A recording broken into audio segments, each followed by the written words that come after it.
हाँ हमारा नाम है महेंद्र यादव।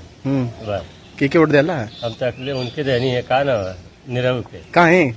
वही तरह जैसे अब तो वैसा मूड बदल गया। हाँ। पिछली बार क्या किधर डाला? पिछली बार अखिलेश की दले रही, तो इस बार क्यों नहीं? अखिलेश को वही तरह था, कौनो काम ना होता हार जाता हूँ, हर जाई हार के कौनो काम ना हो तो कौन मतलब है दे। हाँ। दोस्तों नमस्कार, मैं हूं शैलेंद्र सिंह और आप देख रहे हैं हमारा यूट्यूब चैनल शब्द शैलेंद्र सिंह। आज हम बात करेंगे उत्तर प्रदेश के जो लोकसभा के दो उपचुनाव हुए, आजमगढ़ और रामपुर की। आजमगढ़ और रामपुर दोनों ही सीटें समाजवादी पार्टी के पास थीं और दोनों ही सीटें समाजवादी पार्टी की बहुत महत्वपूर्ण सीटें थीं। महत्वपूर्ण इसलिए थी क्योंकि आजमगढ़ से अखिलेश यादव लोकसभा का चुनाव लड़े थे और जीते थे, और रामपुर से आजम खां जो समाजवादी पार्टी के दूसरे बड़े कद्दावर नेता हैं वो चुनाव लड़े थे और चुनाव जीते थे। इसके बाद अखिलेश यादव और आजम खां ने विधानसभा का चुनाव लड़ा जो अभी मार्च में हुआ था, वहाँ भी दोनों ने जीत हासिल की। आजमगढ़ ख़ास तौर पे इसलिए चर्चा में ज़्यादा है क्योंकि ये यादव और मुस्लिम एक बड़ा गठजोड़ वहाँ पे है, और कहा यह जाता था कि समाजवादी पार्टी का ऐसा दुर्ग है, ऐसा किला है जिसमें समाजवादी पार्टी को कोई हरा नहीं सकता।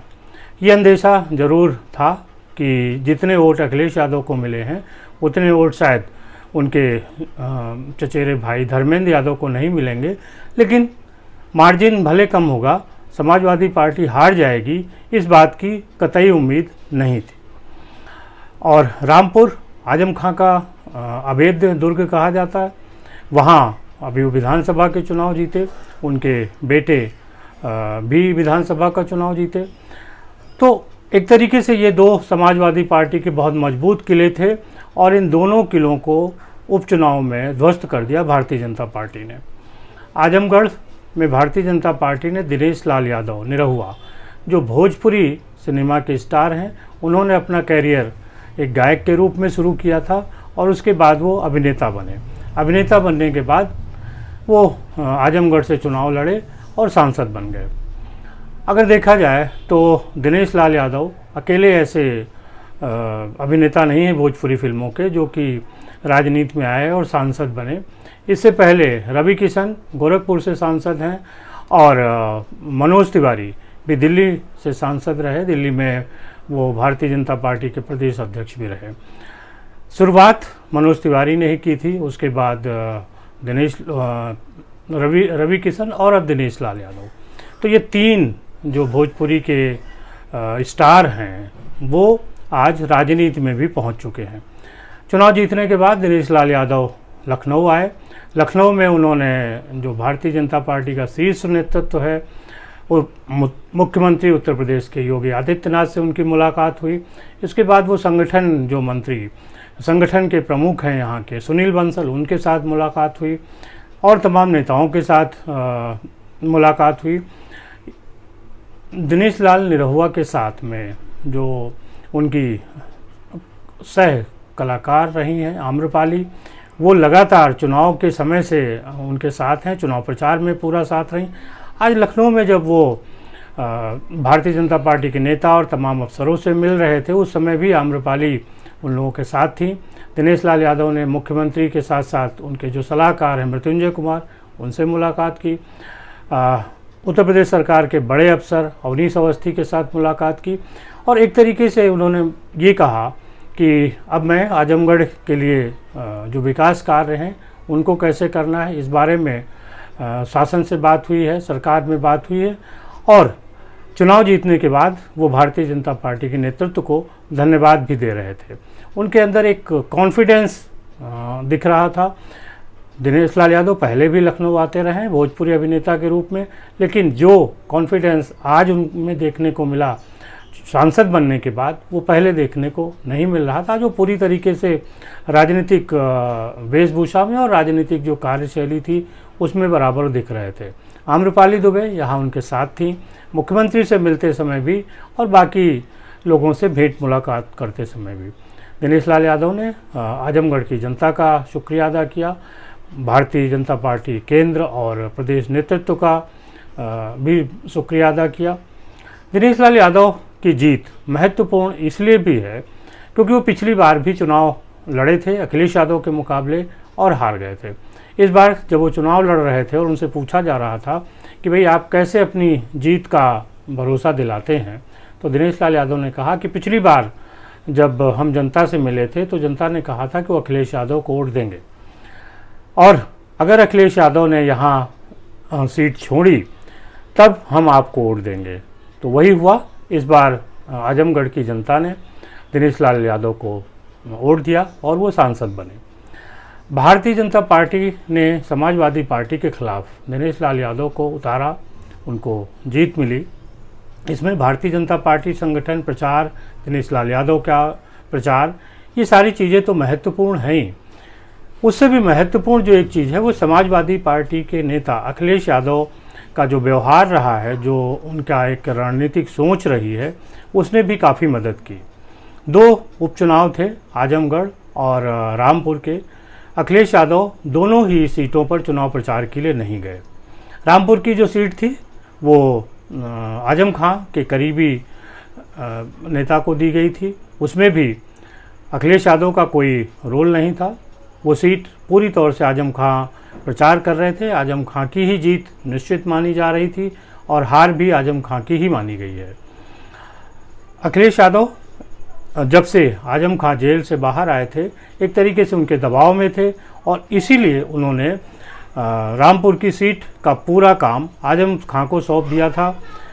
लेकिन उनको प्रचार के लिए जाना चाहिए था, साथ ही साथ जो आजमगढ़ की सीट है वहाँ भी उनको प्रचार के लिए जाना चाहिए था, लेकिन नहीं गए।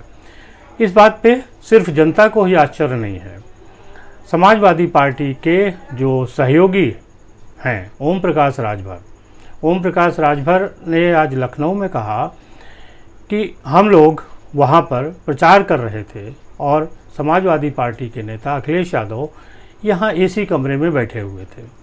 ये जो तल्ख बयान है ओम प्रकाश राजभर का, ये बताता है कि समाजवादी पार्टी के साथ अब ओम प्रकाश राजभर का जो संगठन है, जो समझौता है, वो बहुत दिन नहीं चलने वाला। निश्चित तौर पे ये अलग होगा।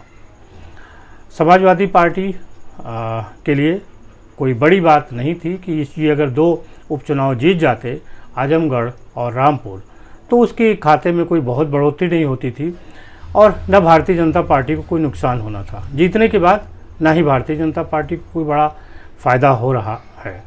लेकिन एक जो राजनीति परसेप्शन, एक जो धारणा होती है कि भाई किस तरीके से हमको चुनाव लड़ना चाहिए, किस तरीके से हमें अपने कार्यकर्ताओं का हौसला बढ़ाना चाहिए, वहाँ अखिलेश यादव से चूक हुई है। दिनेश लाल यादव आज एक विजेता के रूप में लखनऊ आए और उन्होंने दिखाया कि उन्होंने समाजवादी पार्टी को उसके गढ़ में हराया है, परास्त किया है। क्योंकि अखिलेश यादव ने जो आजमगढ़ का टिकट था वो अपने ही चचेरे भाई धर्मेंद्र यादव को दिया था। धर्मेंद्र यादव 2014 में बदायूं से सांसद रहे हैं, कोई वो नए नेता नहीं है। उनको चुनाव लड़ने का पूरा एक तरीके से अनुभव था और वो मुलायम परिवार से थे, इसलिए माना जा रहा था कि यादव और मुस्लिम वहाँ दोनों इनके प्रति संगठित होंगे और धर्मेंद्र यादव की जीत हो जाएगी। इन दोनों चुनाव से एक चीज़ और उभर के आ रही है कि जो मुस्लिम एक तरीके से समाजवादी पार्टी के साथ था, वो भी अपना एक रास्ता देख रहा है। हो सकता है कि वो आने वाले दिनों में बहुजन समाज पार्टी और कांग्रेस की तरफ आगे बढ़े। दूसरी तरफ भारतीय जनता पार्टी लगातार यादव वोट बैंक पे हमले करते जा रही है। वो यादव बिरादरी से तमाम नेताओं को आगे निकाल रही है। दिनेश लाल यादव खुद यादव हैं। इसके अलावा अभी राज्यसभा में संगीता यादव को भारतीय जनता पार्टी ने भेजा था। तो अब आप देखिए कि एक यादवों की पार्टी है जिसके पास खुद यादवों को देने के लिए कुछ नहीं है।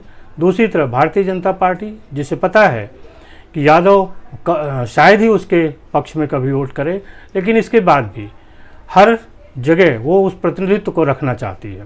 राज्यसभा में भी और उपचुनाव में उन्होंने जो लोकसभा का हुआ उसमें भी यादव प्रतिपक्ष जो प्रतिनिधित्व है उसको सामने रखा। एक जो बात महत्वपूर्ण उभर कर आ रही है वो ये है कि क्या अखिलेश यादव ये जानबूझ के कर रहे हैं या किसी दबाव में कर रहे हैं या जो उनके सलाहकार हैं वो कुछ गलत सलाहें दे रहे हैं। कुछ सूत्रों का कहना है कि सिर्फ अखिलेश यादव ही नहीं, मायावती और जो राजनीतिक परिवार हैं वो कहीं न कहीं भारतीय जनता पार्टी के ईडी का जो शिकंजा है उससे डर रहे हैं और इसलिए वो भारतीय जनता पार्टी का खुलकर उस तरह विरोध नहीं कर पा रहे हैं जैसे कि उनको करना चाहिए। जब मुस्लिम बिरादरी खुलकर समाजवादी पार्टी का समर्थन करती है तो उसे भी लगता है कि अखिलेश यादव को उनका समर्थन करना चाहिए, लेकिन प्रदेश में कई ऐसी बार मौके आए जब अखिलेश यादव खुलकर उनके पक्ष में सामने खड़े नहीं हुए। इसलिए समाजवादी पार्टी का जो कोर वोट बैंक है मुस्लिम और यादव, उसमें से मुस्लिम्स में दरार लगती दिख रही है।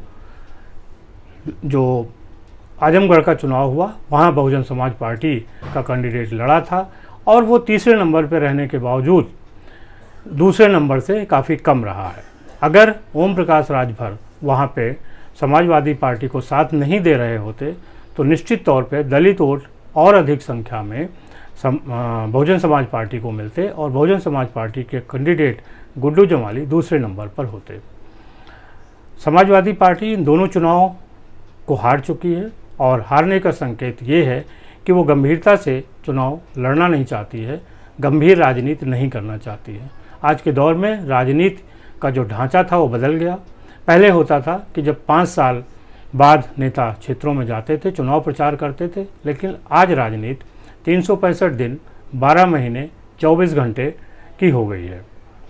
इसलिए इसको सिर्फ चुनाव दर चुनाव देखना ठीक नहीं है और जो भी दल इस राजनीति को चुनाव दर चुनाव देखेंगे उनकी हार निश्चित है।